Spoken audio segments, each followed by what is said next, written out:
This is Trend Following Radio, where great thinking comes alive. Nobel Prize winners, legendary traders, best-selling authors, and the pros that know what drive us irrational human beings.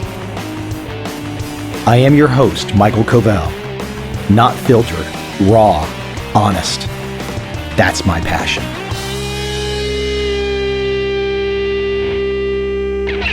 I like to pride myself on this podcast for having the most comprehensive series of interviews with the most accomplished psychologist alive today. You can find all of those so far at trendfollowing.com/behavior. Today, I add to that list. My guest is Roy Baumeister. He is a social psychologist who's known for his work on the self, social rejection, sexuality, sex differences, self-control, self-esteem, self-defeating behaviors, and free will, to name a few. His book that you should check out, Willpower, Rediscovering the Greatest Human Strength. That's one of 20 plus books Roy has written. And if you do some quick searches, you will find that across the world, other psychologists routinely cite Roy's work. Innovative, eye-opening, I feel fortunate to continue to bring to this podcast those people that have spent the most time in their lives understanding what goes on in the 6 inches between our ears. Without further delay, my interview with Roy Baumeister.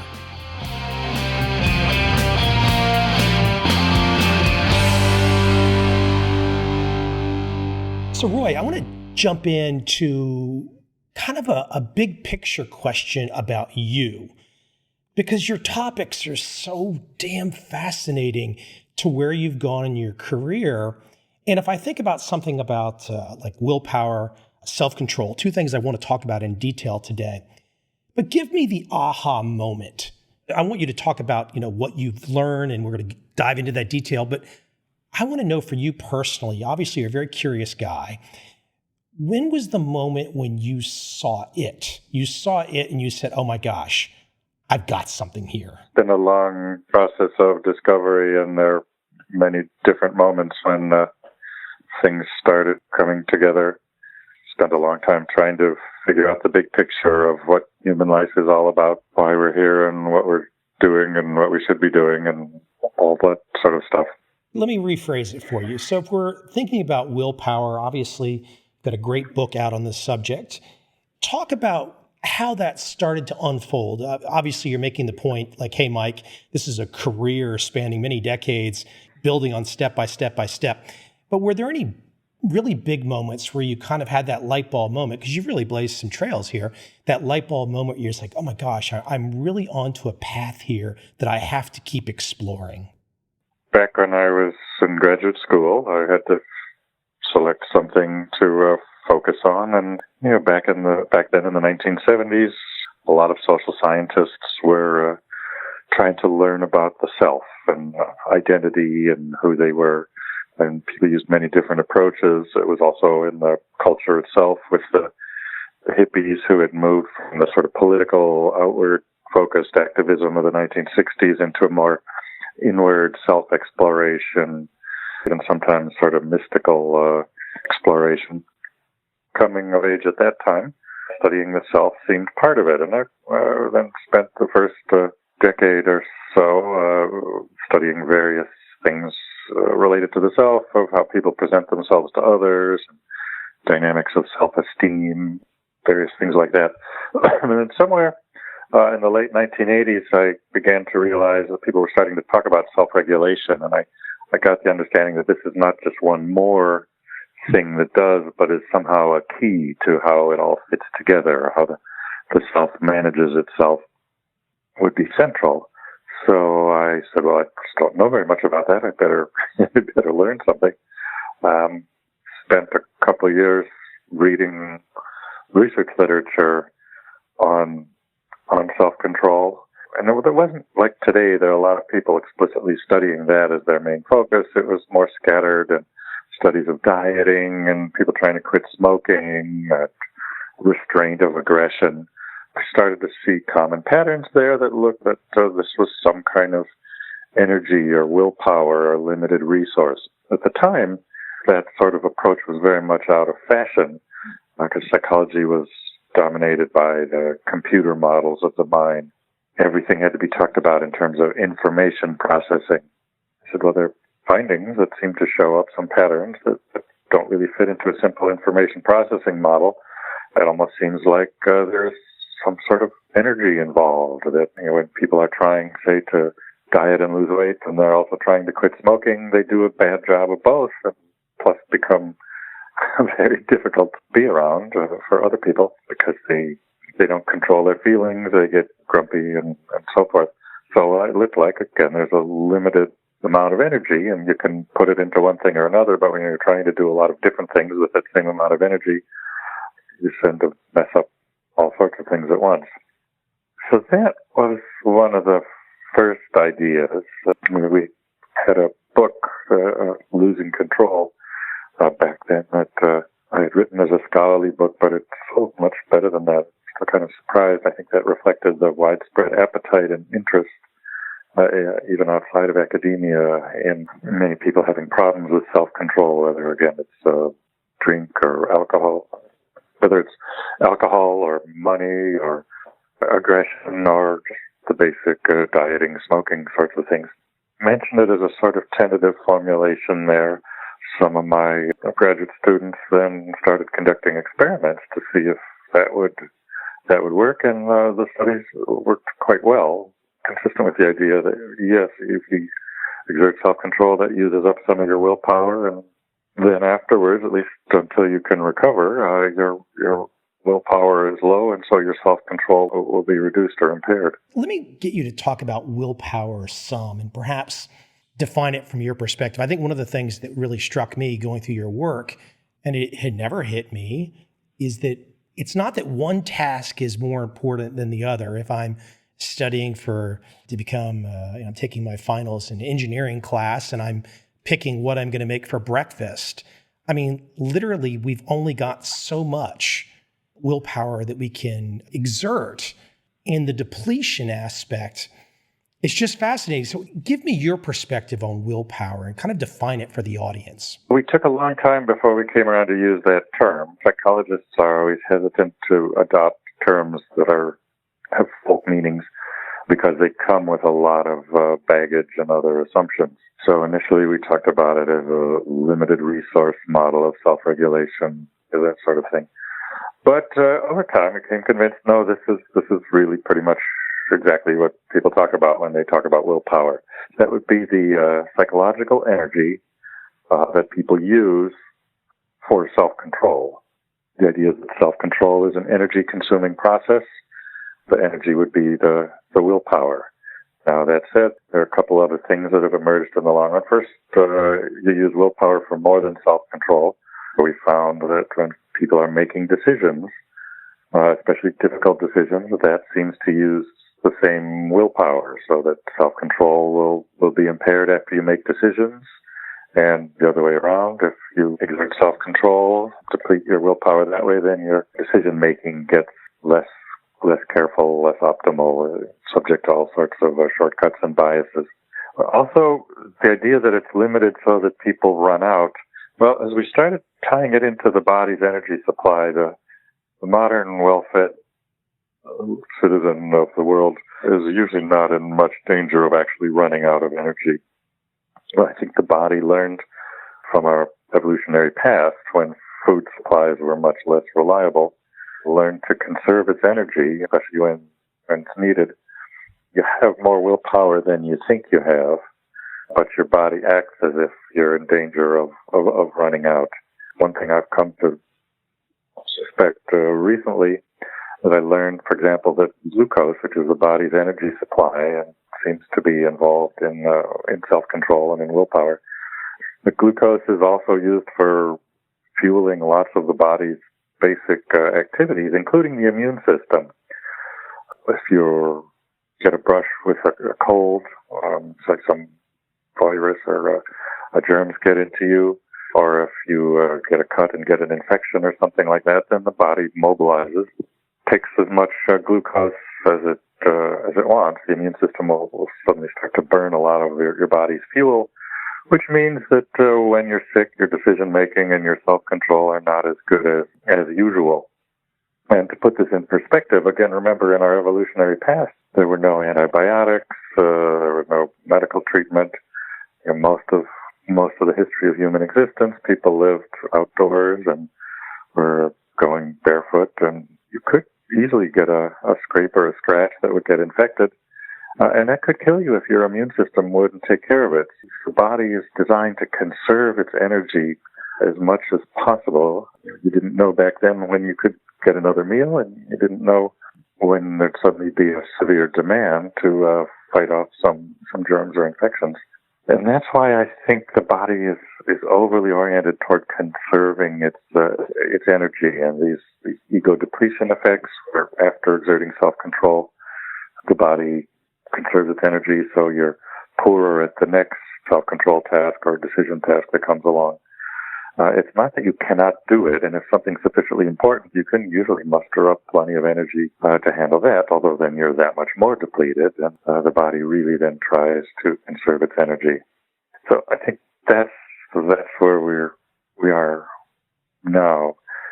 There's some dispute how science works. Scientists argue about everything and try to pick and come up with other theories, and that's how progress moves forward. There's some disputes as to how much glucose is really involved, but in our studies, it's worked very consistently. When people's self-control is depleted, if we give them a dose of glucose, which is sort of any calorie-rich food, then that seems to restore their self-control. I think it's because the body thinks, okay, we don't have to conserve as much now. I can go ahead and put forth the effort. But if you need to, you can. It's a long way before you really start to run out of glucose. And as I said, it's much more of a danger in our evolutionary past than it is today. You've got decades of experience in being in so many of these topics. I've seen it in your work. Obviously, it's a huge statement from you. Self-control, the greatest human strength, one of the greatest human strengths. Contrast that with something, though, that you brought up earlier, just briefly. You mentioned self-esteem. I believe your work originally, not necessarily your work, but your exposure originally would have been more towards self-esteem versus self-control. Speak to self-esteem and some of the lessons we've learned from a focus on that over the years. I started doing research on self-esteem back in the 1970s when the word was not commonly known in our society. I mean, people knew what it meant, but it was not the buzzword that it is today. I remember talking with the professor I wanted to do my senior thesis with at Princeton, where every student has to do a thesis in his her senior year. And he went through a list of attitude change and stuff and then mentioned self-esteem. And I said, oh, that sounds interesting. Maybe do some work on that. And I did my thesis on that, and it was also remained through graduate school, my dissertation. It was a big part of my dissertation. I continued then into the 80s. People with high and low self-esteem are really different kinds of people, and they do, so it's a good start to any research design to compare them and see how they act differently. So my studies worked pretty well, but I remember also at one interdisciplinary meeting with a bunch of sociologists, and one of them said, how come self-esteem doesn't do anything? I sort of took offense and said, what do you mean it doesn't do anything? He says, well, we put it in our national surveys and it hardly seems to predict anything. Now, they were using a measure that I thought wasn't that good. That sort of alerted me to be a little skeptical, and maybe what I was studying were the most promising things, and the things sociologists are interested in, education and income and things like that. Maybe self-esteem didn't have so much value there. Perhaps ironically, it was in the 80s that the society started to think, oh, self-esteem is important, and maybe people are suffering or failing or making bad choices because of a lack of self-esteem. And maybe if we can raise everyone's self-esteem, the students will learn better in school, and young people will stay off of drugs and avoid premature pregnancy or unwanted pregnancy. And list of benefits for self-esteem that were touted back when California had a task force to try to promote self-esteem through the state. some of the people were saying, this is going to solve the state's budget problem. California often has money problems. They said people with high self-esteem earn higher salaries, and so they pay more taxes. And if we can just raise everyone in California's self-esteem, there'll be more money flowing into the state's coffers.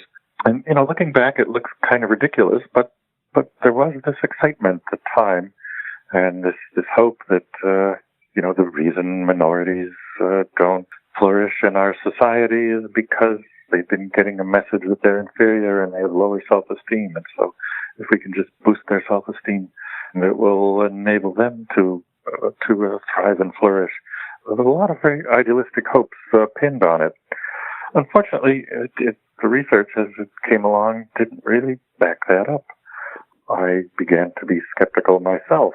Yes, for the limited things that I was studying, how a person in the lab responds to a failure experience. Well, the person with high self-esteem does tend to bounce back and say, I know I can do this.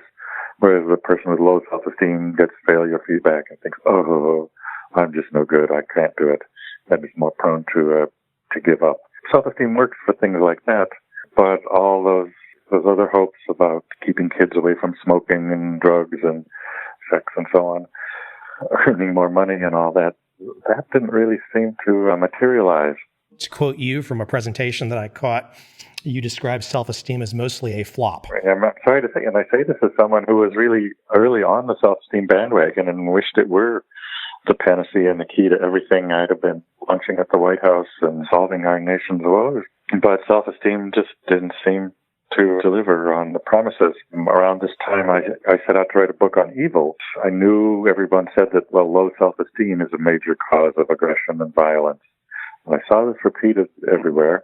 I was looking forward to seeing what the evidence was. And by this time, I was already suspicious a little bit because self-esteem didn't seem to have these benefits. So high self-esteem wasn't going to prevent that. And my impression was the really aggressive, obnoxious people I knew were not people full of self-doubts and questioning themselves and giving in to what other people say, which is what low self-esteem people do. Rather, they seem to have huge egos and think they were better than everyone else.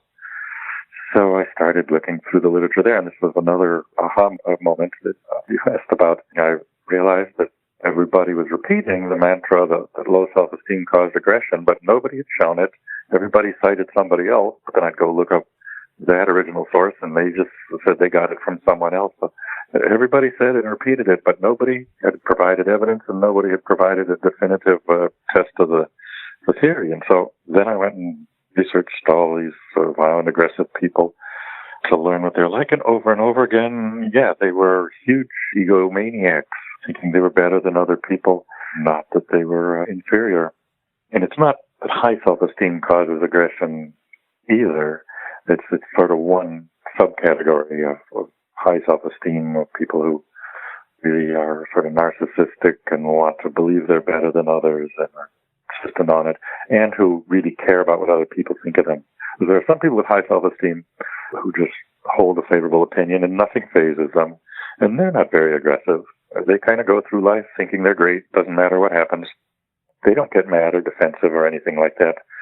But the people whose self-esteem is really dependent on having other people admire them and tell them they're great, they respond very negatively if someone bursts their bubble. You mentioned that if self-esteem would have been the path, perhaps you would have ended up at the White House dinner. And that leaves me thinking as I go through your work, and I'm looking at your work on willpower and self-control, and especially when I think about self-control, how when you connect it with ego depletion and whatnot, you look at that, you're like, wow, what an aha moment of the way to refocus and perhaps take really concrete steps to change my life.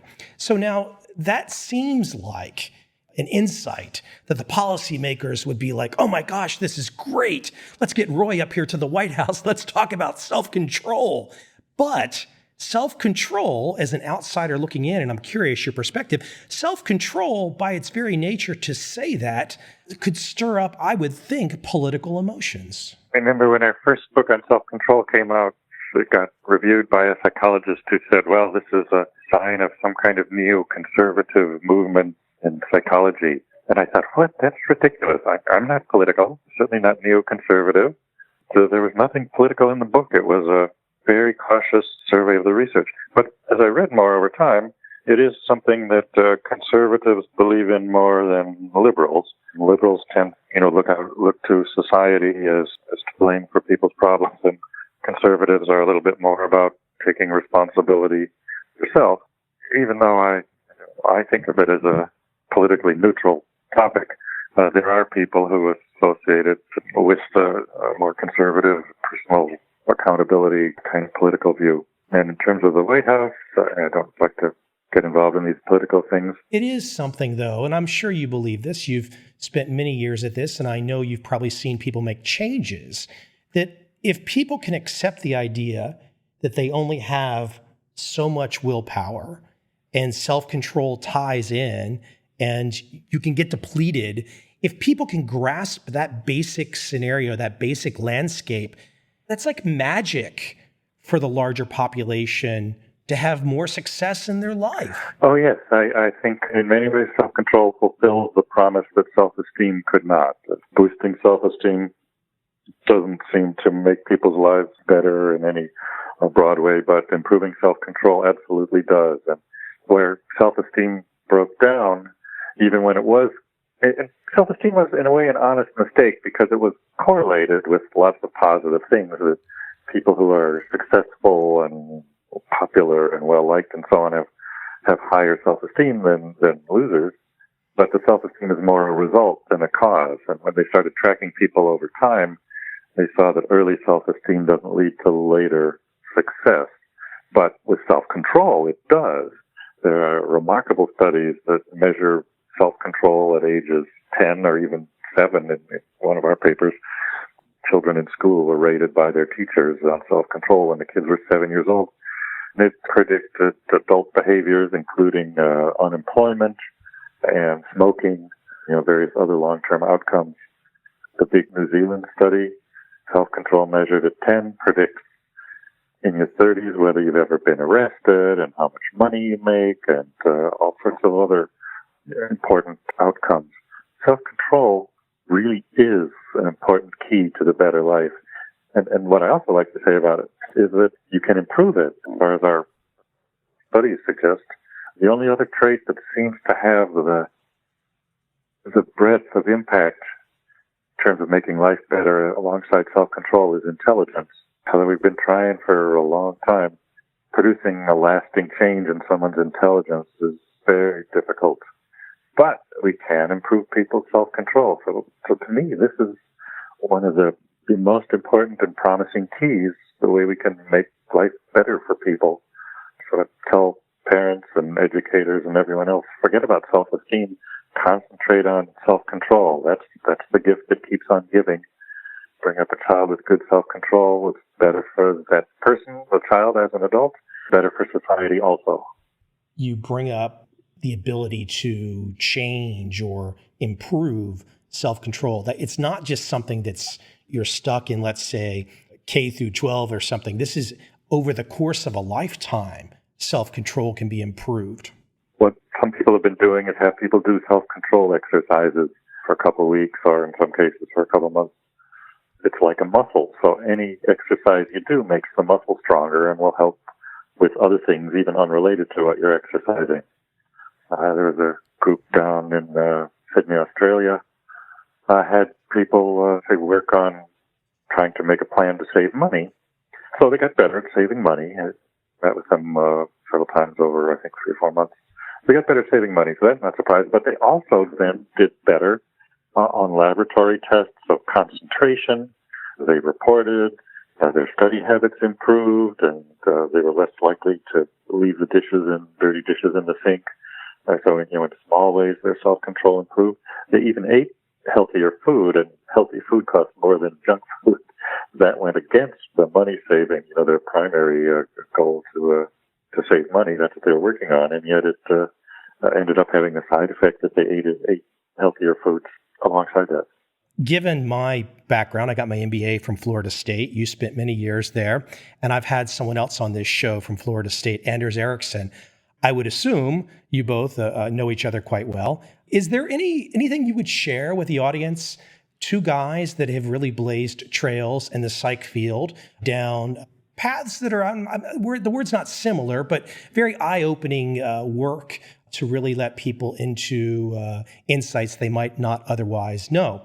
Is there anything you would share about your conversations with Anders over the years? Any debates, agreements, things that you guys share? I don't know quite what to say. Anders is one of my best friends at Florida State, and kind of leaving Florida State now, but I certainly miss him, and I try to connect whenever I go back. Great man, of course, an expert on experts.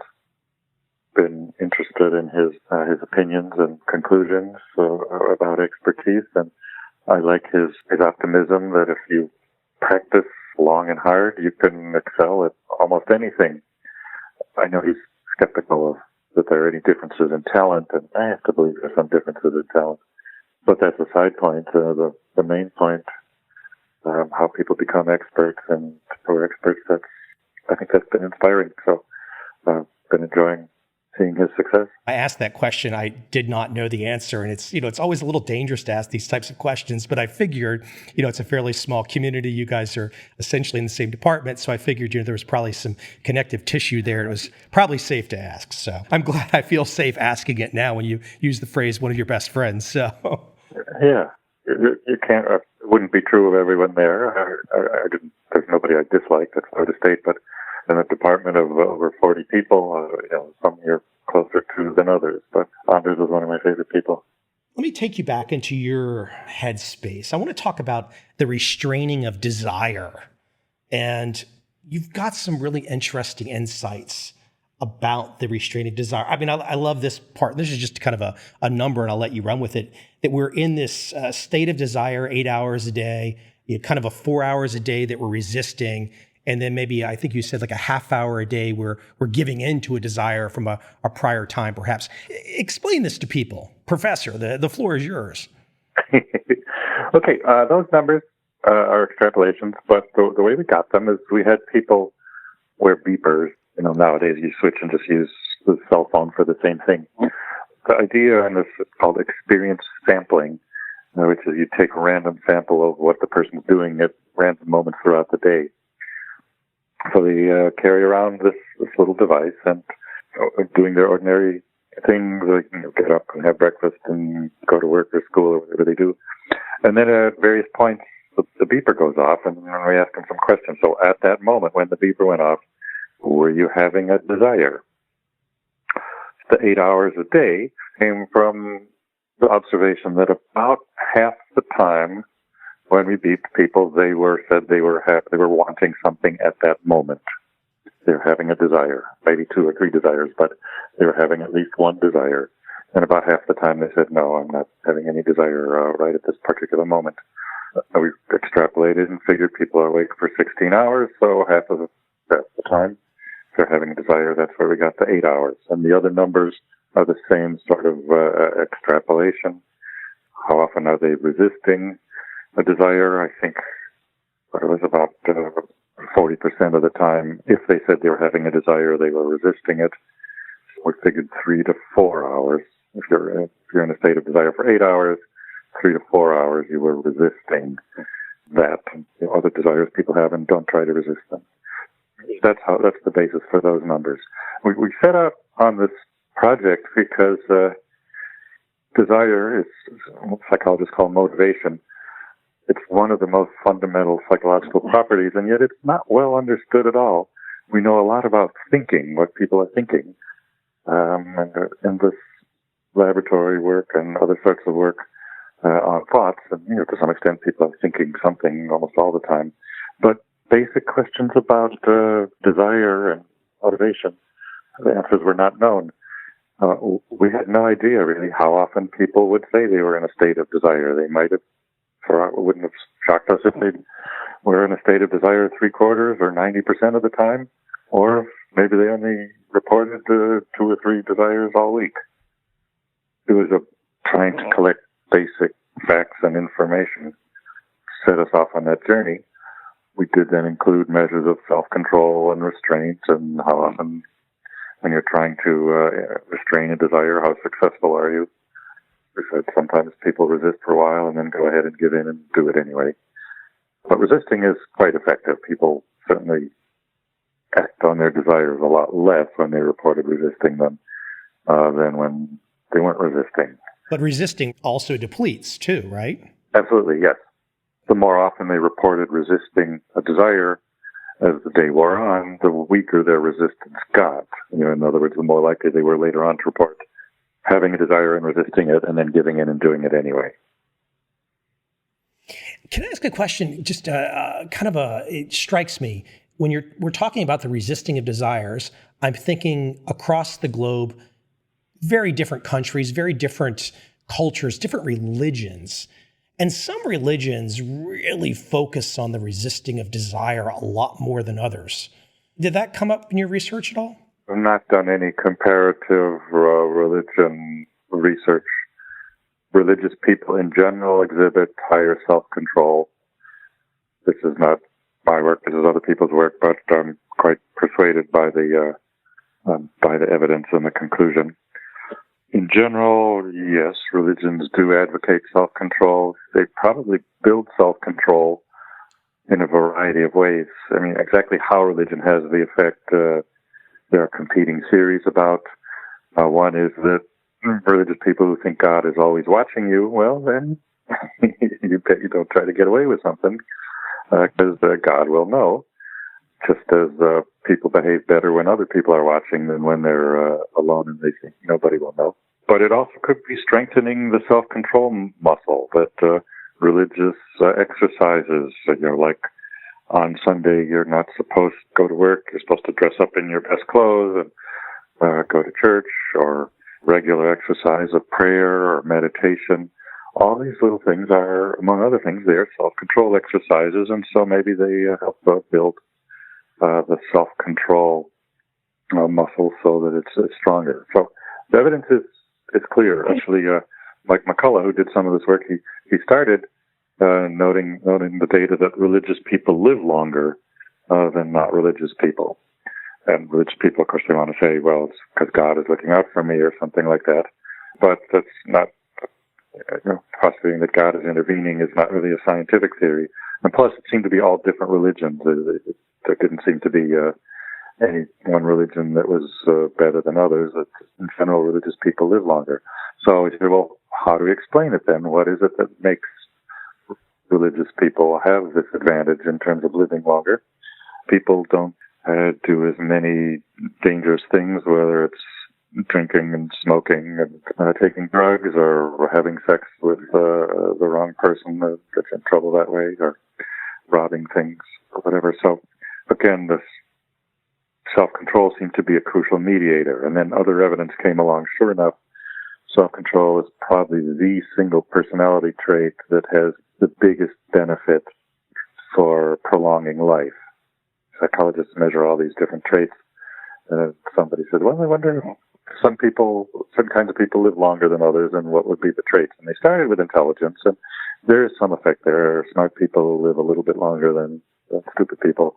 But when they discovered the self-control, conscientiousness dimension, that swamped everything else. That was the big effect. That's really what helps people live longer. As I go down the path for asking religious significance, it gets me thinking, since I'm in an Asian country right now, and we can see this across Asia, we can see this across America with Asian students. And let's just talk about students for a moment. I'm sure you've seen this firsthand. But Asian students, I would think, just listening to you, looking at your work, I think I would have to kind of just draw the conclusion that they have a greater degree of self-control. Yes, we researched this. This is covered in the Willpower book. My co-author, John Tierney, was a New York Times science writer. He looked into this fairly extensively, although had me also go look up some of the basic research things. And it does appear that, yes, Asians have it. They have a reputation for being slightly more intelligent than other races. There are arguments on both sides there. If they're more intelligent, it's not a big difference.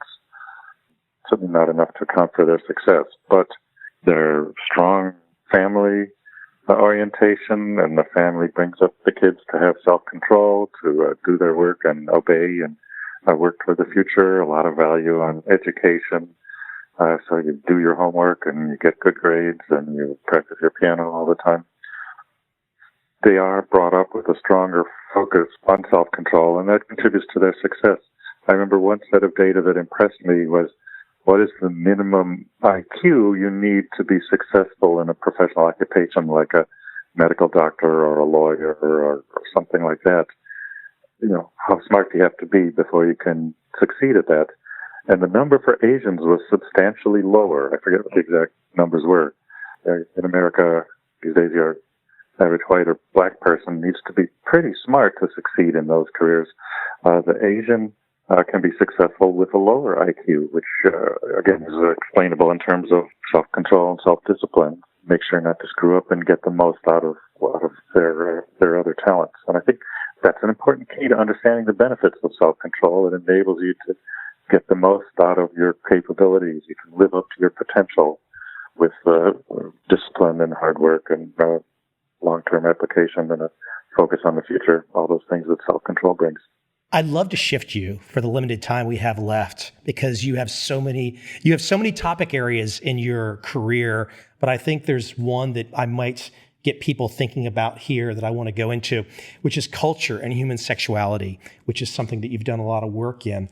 And I would love for you to dive into something very simple. I want to read a statement here and explain what this means for people. Female sexuality is more cultural and male sexuality is more natural.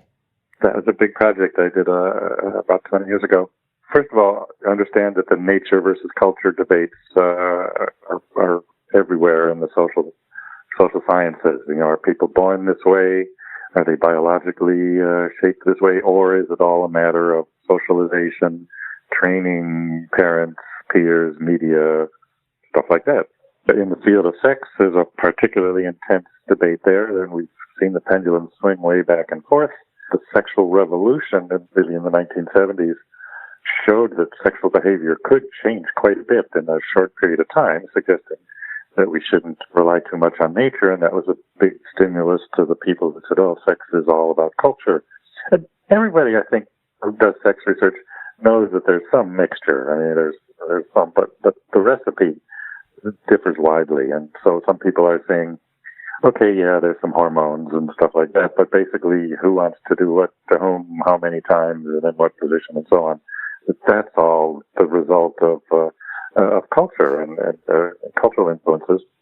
Whereas others, with this evolutionary psych approach and so on, they say, yeah, the basic patterns of desire were shaped way back even before humans evolved in terms of what sorts of practices produced the most offspring. I remember David Buss's comment or a thought experiment say, well, if you go back to the past, suppose half the men desired to have sex with old women and half desired to have sex with young women. And suppose everybody got his wish and merrily had sex. Well, who are we descended from? The old women, don't have children. So those men who desired them, they would have taken themselves out of the gene pool. We're only descended from the men who wanted to have sex with young women. So that would be a nature kind of approach. There are these two camps in the field of sex research, the constructionist emphasizing culture, and the feminists are all very strongly on that side, and then the biology-oriented nature ones saying it's really how we evolved.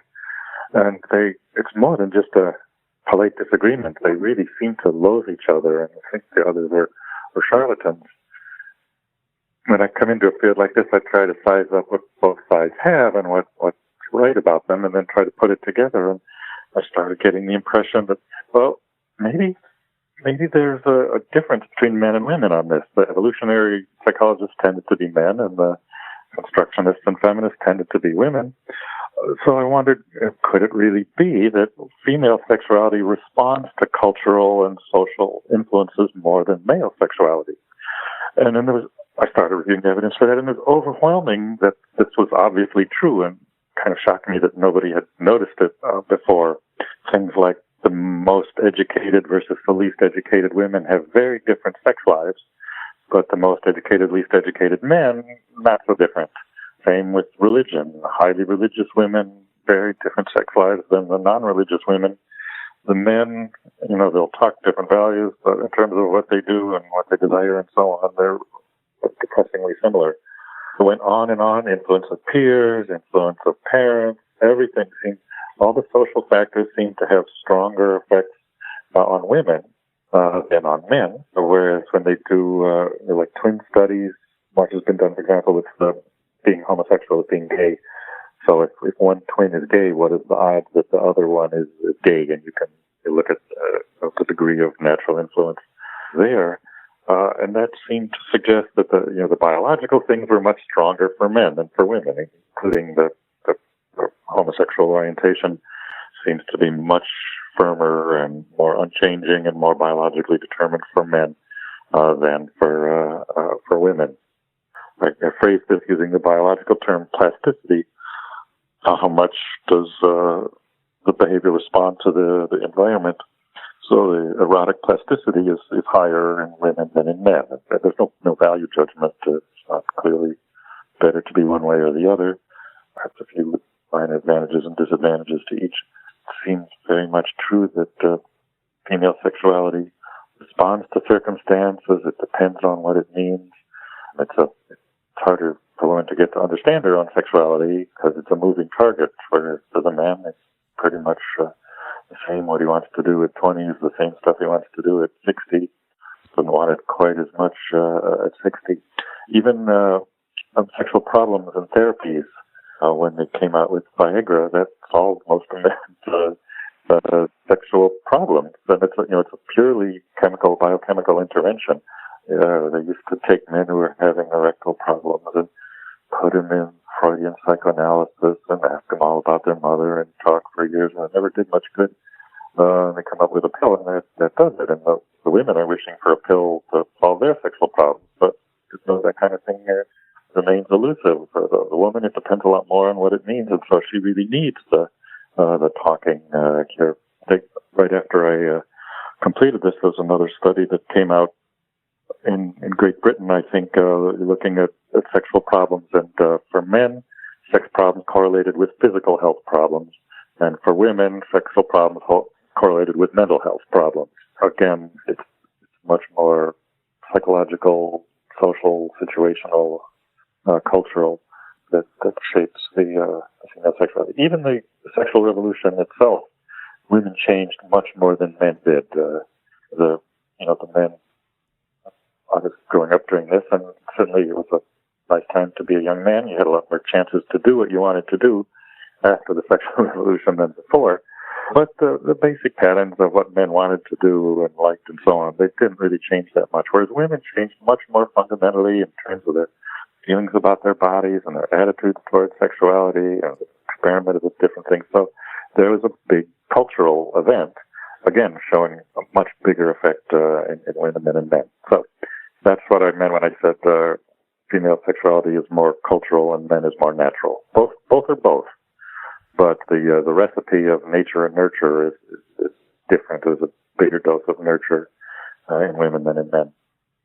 Let's talk about, while we're in the same headspace, same territory, analyzing sexual interactions and the phrase sexual economics. As I mentioned a moment ago, the main disciplines outside of psychology that sex researchers borrowed from, the evolutionary people borrowed from biology, that's evolutionary theory, and the feminist constructionists borrowed from politics, saying that sex was a political act and so on. So we thought, maybe economics would have some useful insights. I've been reading lots of research literature on sex, and things seem to be amenable to that. And my colleague Kathleen Voss and I really surveyed a great deal of evidence and started to look at principles like supply and demand. I mean, it starts from the assumption that sex is something that men want from women. I think there was one scholar had remarked, made that line already back in the late 70s, that everywhere in nature, sex seems to be something that the females have and the males want from them. So what that means is when the man and woman get into bed and have sex, it's not exactly an equal expression of love or anything, although idealistically portray it that way, but rather the man is getting something from the woman. And if that's true, then, and it's presumably true because men have a stronger desire for sex than women. The male sex drive is much more frequent than the female, and there's a tidal wave of evidence supporting that. We had to review that separately, but just about any measure of interest or desire for sex, men show higher amounts. Well, then, if one person wants something more than the other, then you have to sweeten the deal, and that's like you said. That's why the man buys dinner for the woman. Even today, ostensible gender equality, and women earn as much, sometimes more than the men they're dating, but it's still the assumption that the man should buy her gifts and pay for dinner and take her out and so on. Because, again, if she's contributing sex, the male sexuality has no exchange value. We applied things like the law of supply and demand. It's one of the basic economic principles. It seems to be true in marketplaces everywhere. And sure enough, sex norms change. Scholars have done really nice, thorough jobs of sexual norms change based on the local sex ratio. So that when there's a surplus of men, more men than women, then that means the demand exceeds the supply. Now, if it were politics, it would be majority rule, right? And when mostly men are around, then the men get it their way. But no, in the mating market, if there are mostly men around, then the men have to do whatever the women want. And that's usually the man has to make a long-term commitment to marriage or something like that and invest a lot of money and other resources, basically sign up to provide for her for the rest of her life before sex can commence. So that happens. Well, we're seeing that in China right now because there's a shortage of women due to selective abortion. It was true, say, in the Wild West, or patterns when men migrate to a place much more than women. Then women can dictate the terms of sex. In contrast, when there's a shortage of men, then the supply exceeds the demand, and so the price goes down, and the woman can't hold out for a wedding ring. She barely even ask him to be faithful. You see that after a major war, where a lot of the men have been killed, the ones who have to survive the war and get lots of sex with multiple partners.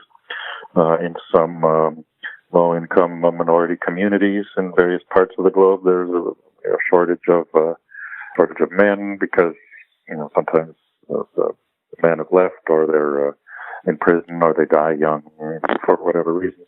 Anyway, the shortage of men means again that the sex is free and easy, plenty of premarital, extramarital sex. The woman really can't ask for very much because the man can easily move on and find someone else.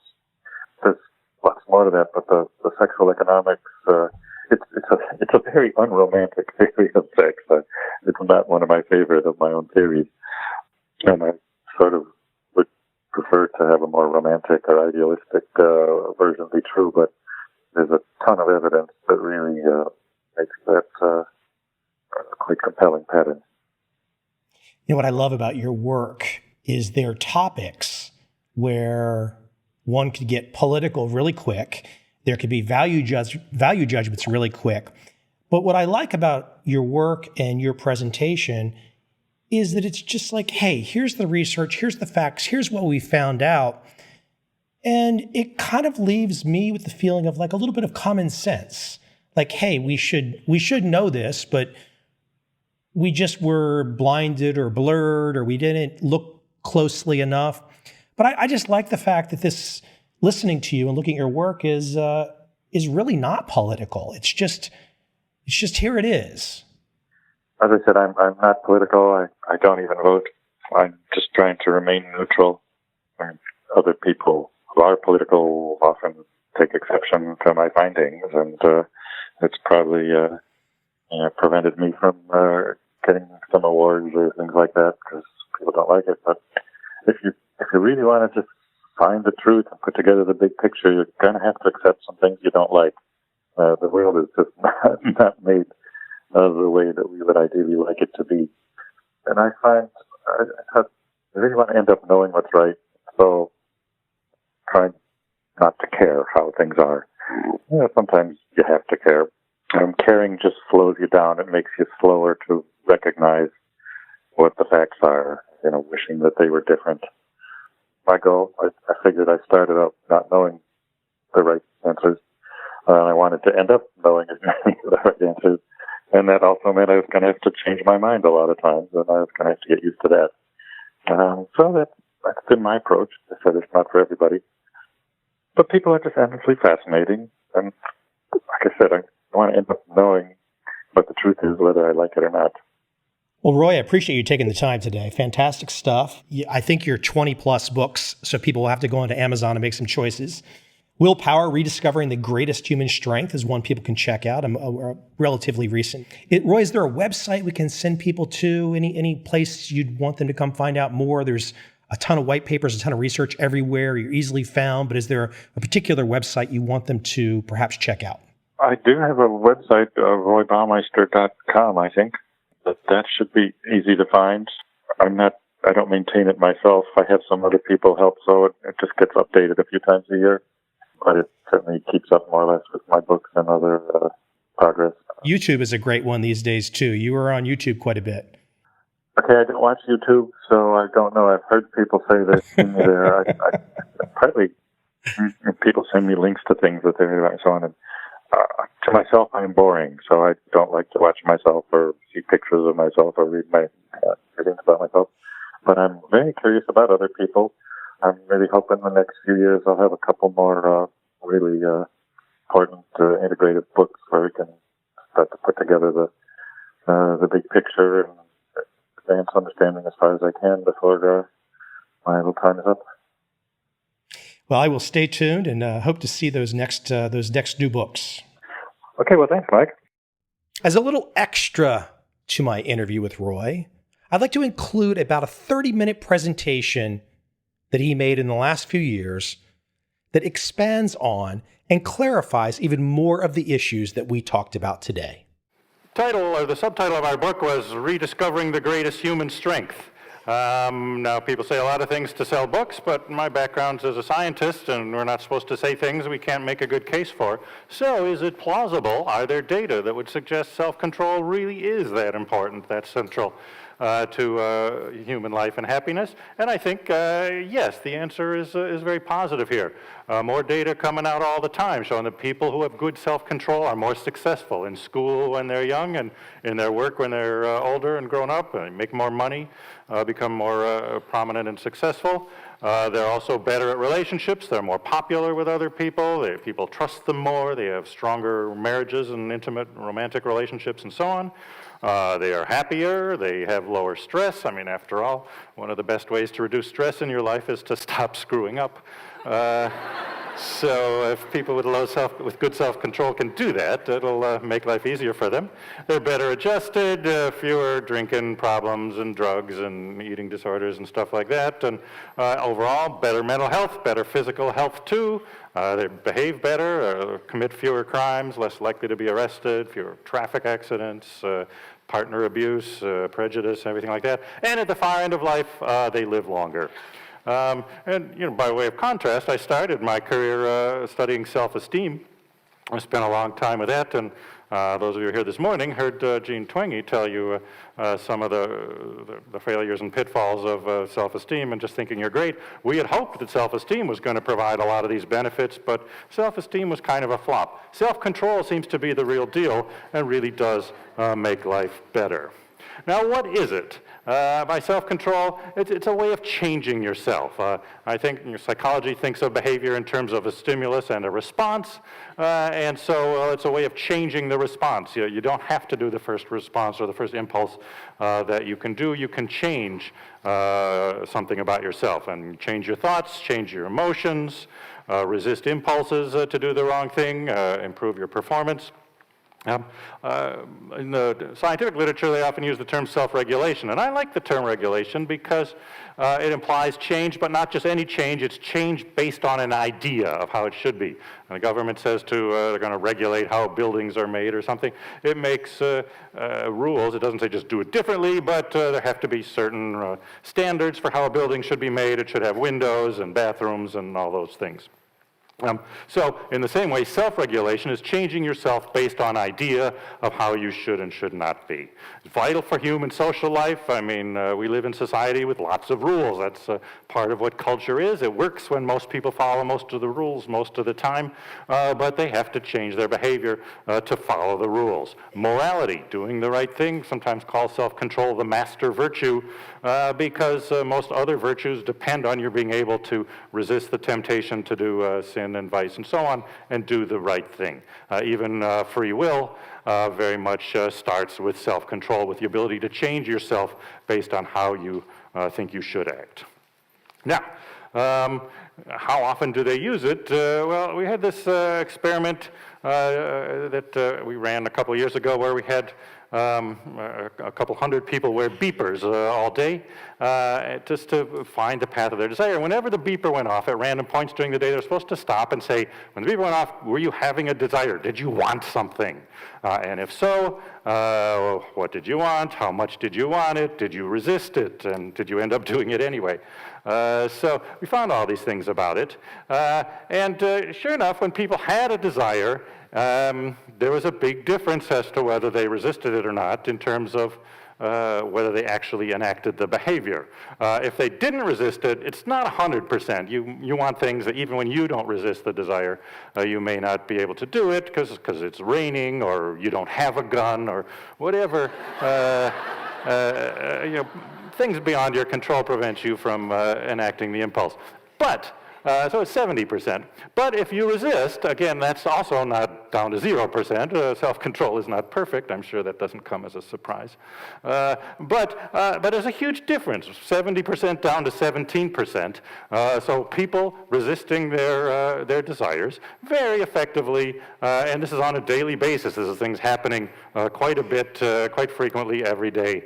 Indeed, we found people reported having a desire about half the time that they were contacted. So yes, every day we are resisting desires, and it's not just some huge, powerful desire to commit some heroic or dastardly act or something like that, but rather ordinary things like resisting the urge to laugh at the wrong joke, or not to laugh, or to not go to the bathroom, or all these little things that you do.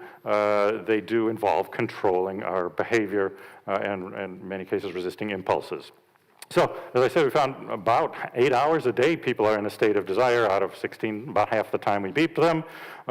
Among those, 3 to 4 hours, a lot of them are resisted. So people are using self-control to resist desires quite a bit. And then there's a glorious or naughty half hour a day when you give in and do something that you've been trying to resist, and you go ahead and have the piece of cake or whatever. How are we doing with those chocolates? Key point in my research is that your willpower is limited. It operates like a strength or an energy source that gets used up. We started to talk about these in lab terms as ego depletion, in the sense that the self consists of some energy that gets used up when you use it. And that conclusion derived from a lot of experiments. Here's one of the early ones.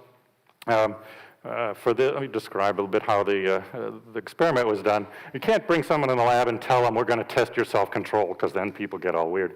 What's often necessary to do in our experiments is tell them we're studying one thing and actually study something else. So we told them we're studying how well they can remember certain tastes.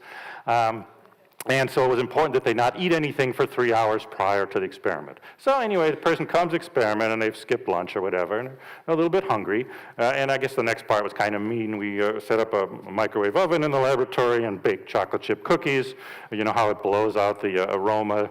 So the laboratory just smelled so wonderful. We knew it was good because we got lots of complaints from people across the hallway in the office building saying, I'm trying to do my statistics here, and I'm smelling your cookies all day. So it was very tempting. Anyway, the person comes in, is hungry, skipped lunch, smells this delicious aroma of freshly baked pastries, and then we sit them at a table, and there's a tray full of these things all looking nice and appealing. In case they weren't into cookies, there are also some chocolates in a nice tasteful arrangement.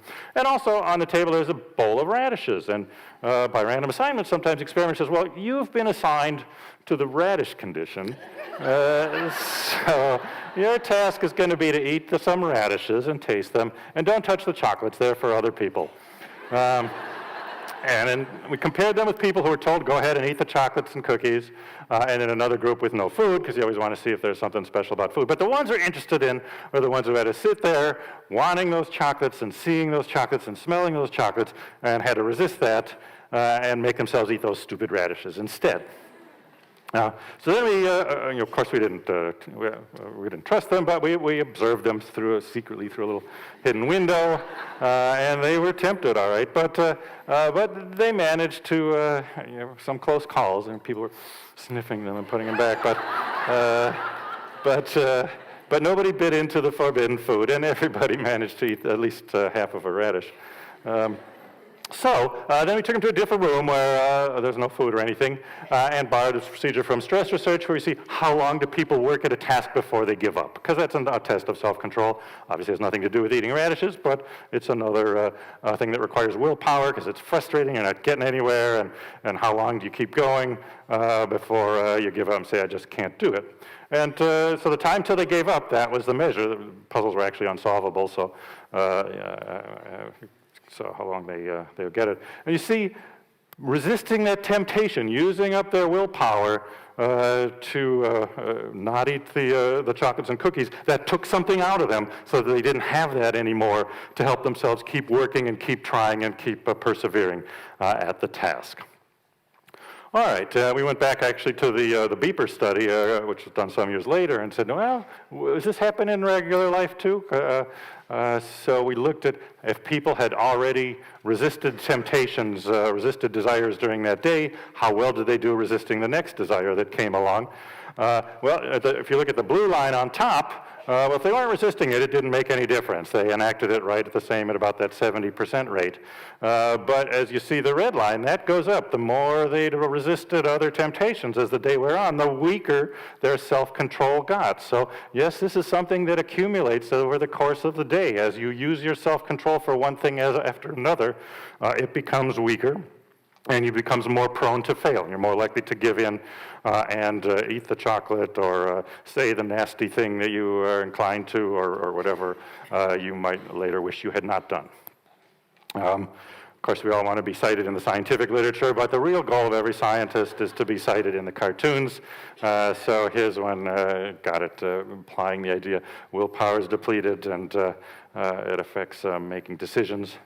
Dilbert seems to have liked the point.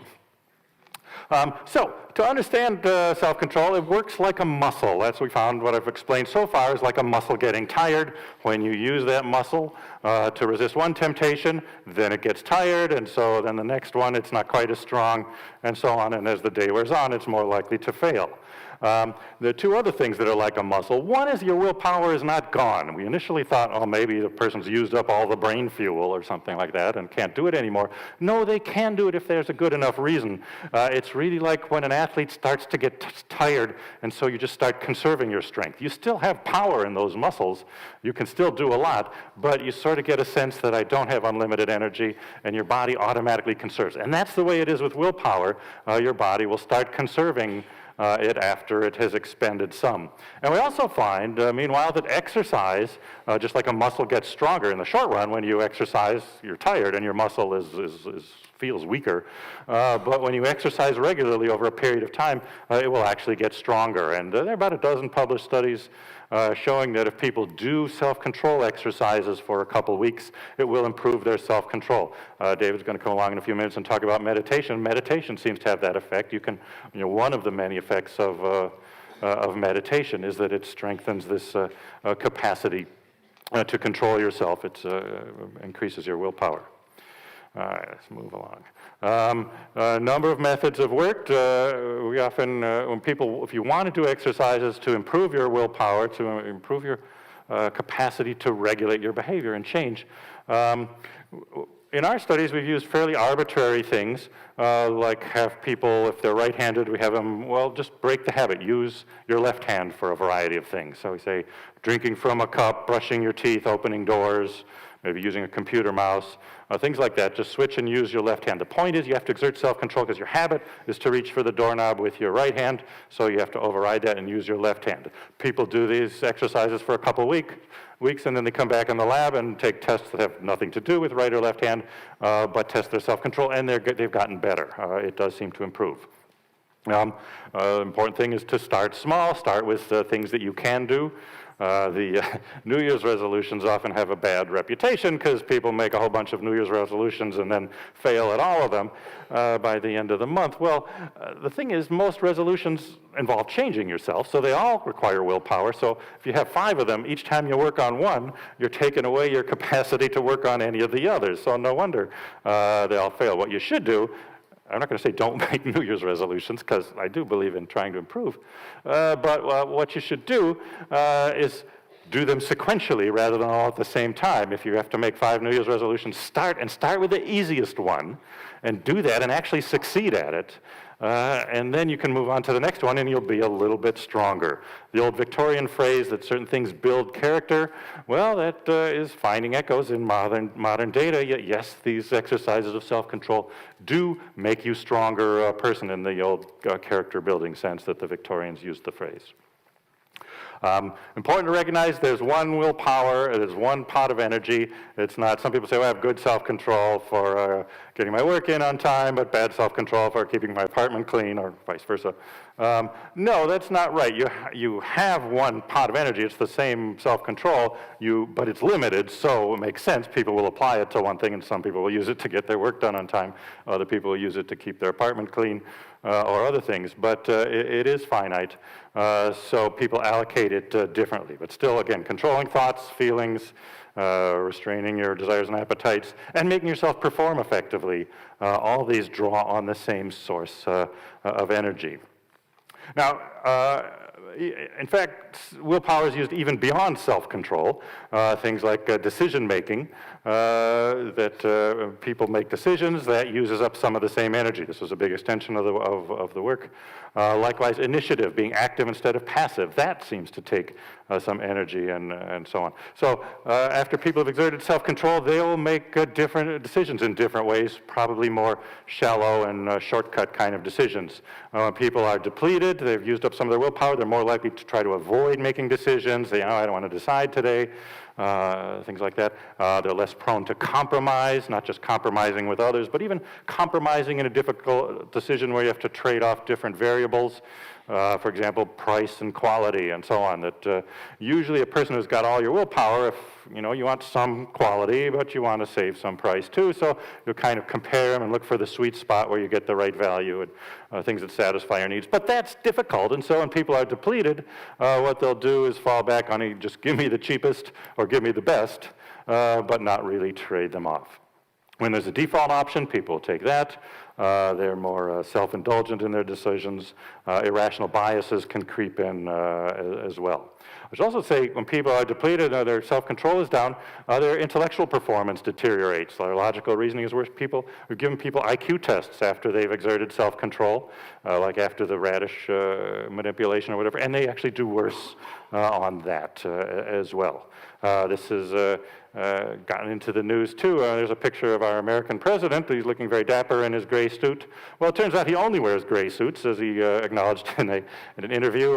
He, or presumably someone on his staff, read the New York Times coverage of our work and said, aha, well, the president has all these decisions to make, and very few of them easy ones, because the easy ones get done below him. So he says, well, I don't want to waste any of my willpower deciding what to wear or what to eat, just put on the same gray suit every day. There was a blogger who explained this in more vivid terms, but let's say, those of you familiar with American politics understand this is a problem we have. But anyway, we also looked at people who have personalities that have good self-control. Now, one obvious thing, if you have good self-control, you should be resisting desires more. So in that Beeper study that we looked, did indeed the people who have scored higher on self-control, did they resist desires more? And no, it was statistically significant in the opposite direction. They were less likely to do it. Well, that kind of stumped us. How can that be? They also felt less guilty. Well, what it seemed to be is that they are making choices so they don't get themselves into those temptation situations.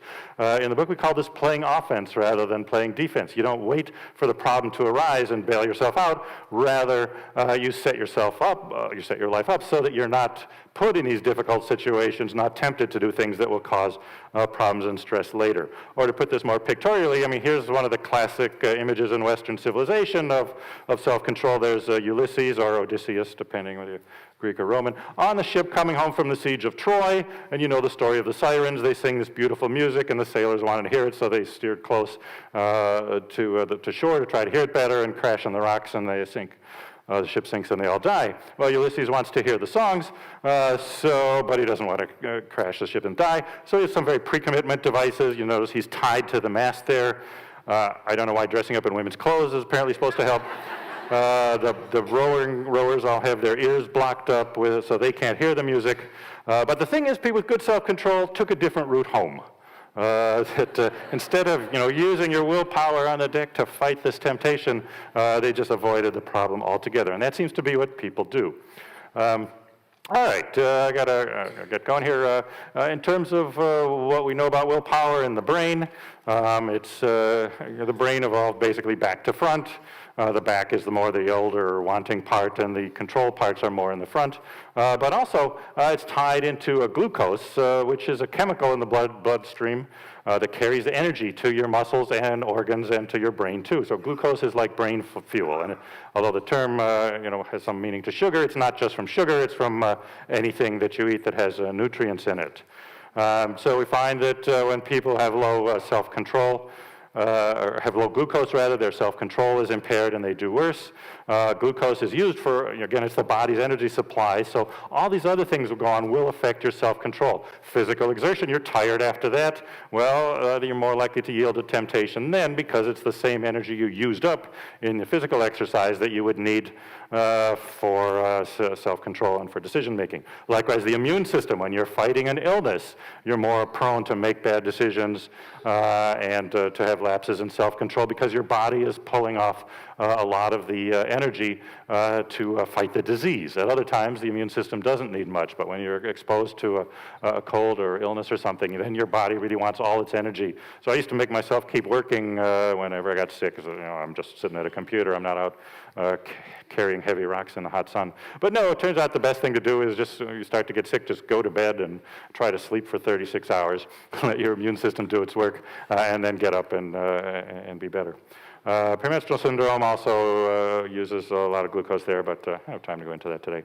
I did want to talk about, on the glucose, so this will make the point very nicely. This is not my study. This is one of these things I wish I'd thought of. But some colleagues I did got all the parole judge decisions for a couple years in Israel, and they went through them, mostly requests for parole. No parole. It's somebody's been in prison, thinks he's reformed and has behaved well, and wants to get let out early. To go back in society. The judge has to decide, is this person really better? Obviously, if the judge really looks bad if you let the guy out and he goes and commits another crime. So the easy thing for the judge to do is just to say, no, send them all back to prison. But some of these guys really have reformed and really deserve it. Well, they looked at what happens over the course of the day, and each judge may make several dozen decisions. And they looked at the rate at which, over each day, the judge said yes or no. And, in principle, it should be linear. It should be the same decision frequency no matter what time of the day, the first or the last. But it looks, the general downward trend is that as the day wears on and the judge's willpower gets used up, then he's more likely to just go with the easy decision of throw the guy back in the slammer, whereas the early ones have a much better chance of being released. Now, there are two ticks there. Right about 10:30 in the morning, the judges get a break and they get a snack, a banana and a sandwich or something like that. And so the guys who come up right after that, they're lucky. They get they're more likely to get paroled again. And then it goes down further. If you come up for parole just before lunch, it's under 20% your chances of being released. Whereas the one right after lunch, it goes way up again to over half. So if you're ever, I hope this never happens to you, but if you're in prison and coming up before the parole judge and they say, well, we can take one more before lunch, would you like to go? Say no.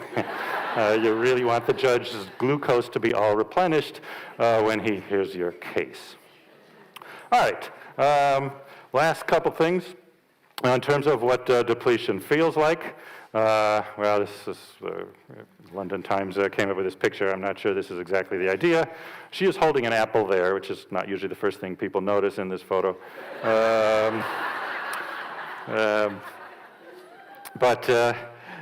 Anyway, given the importance of knowing when your willpower is down, it's important to be able to spot the signs in yourself. Unfortunately, there are not very many signs. Doesn't seem to be any strong signature feeling. And some other people have gone through all this, the published studies on this, which now there are a couple hundred.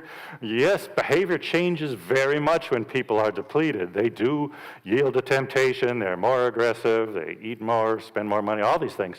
But there's no feeling. When they combine all the results of how do you feel and so on, if anything, tiny effects that you would never notice, and mostly nothing. So depletion doesn't feel like anything. However, we have one series of studies we found over and over again in which people seem to feel everything more strongly. So one sign that your willpower is depleted as things start to hit you more strongly. A number of people in our lab have even started using this as sort of advance warning when you're starting to get sick. If things bother you and upset you more than they should, that's sort of a sign that you don't have enough glucose to manage your emotions, probably because your immune system is cranking up to fight the disease. And so before you know you're getting sick, your body's already working to fight this, and it's taking away the energy that you would otherwise use for self-control, and things hit you harder. So in a sense, being depleted turns up the volume on life. And that's unfortunately the best nature has given us in terms of a subjective sign to know that our willpower is depleted and we're vulnerable to making bad decisions or yielding to temptation or doing things we'll be sorry about in the long run. Our top-down control of our own behavior is somewhat compromised.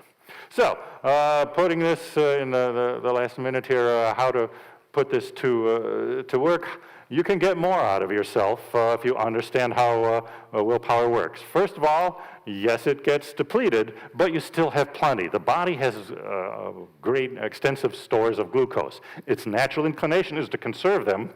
We evolved in times when there might be no food for days at a time. And so the body is very protective of its energy. But the tank is not empty in modern civilization. You do still have willpower. Your body may be hesitating to use it, but it is there.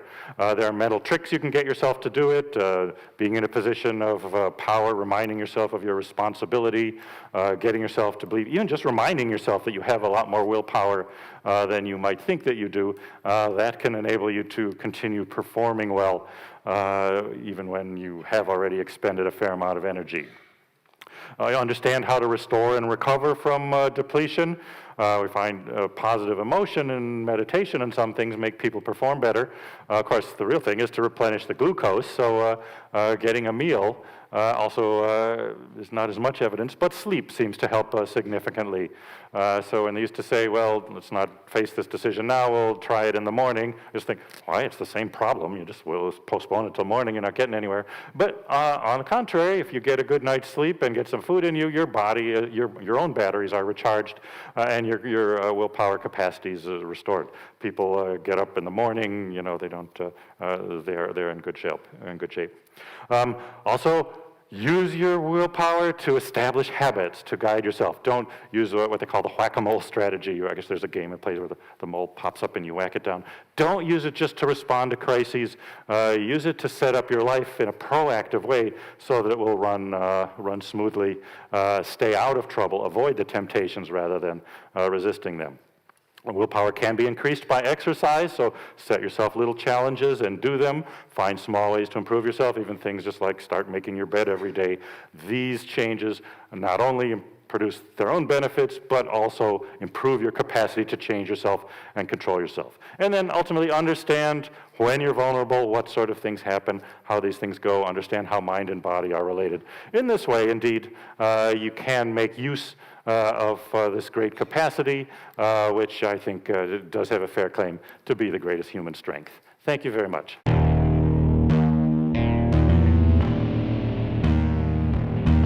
I see a time when those awake will understand how to make money in up, down, and surprise markets. Whether new trader or experienced, college student or financial advisor, protecting against a crash or just trying to make a lot of money, trend following offers everyone an answer in uncertain times. To get started immediately, send me an email, michael@covel.com. I will send you the right trend following steps to take along with my free video. But if you want to buy and hold, trust the government and trust Wall Street, this is absolutely not for you.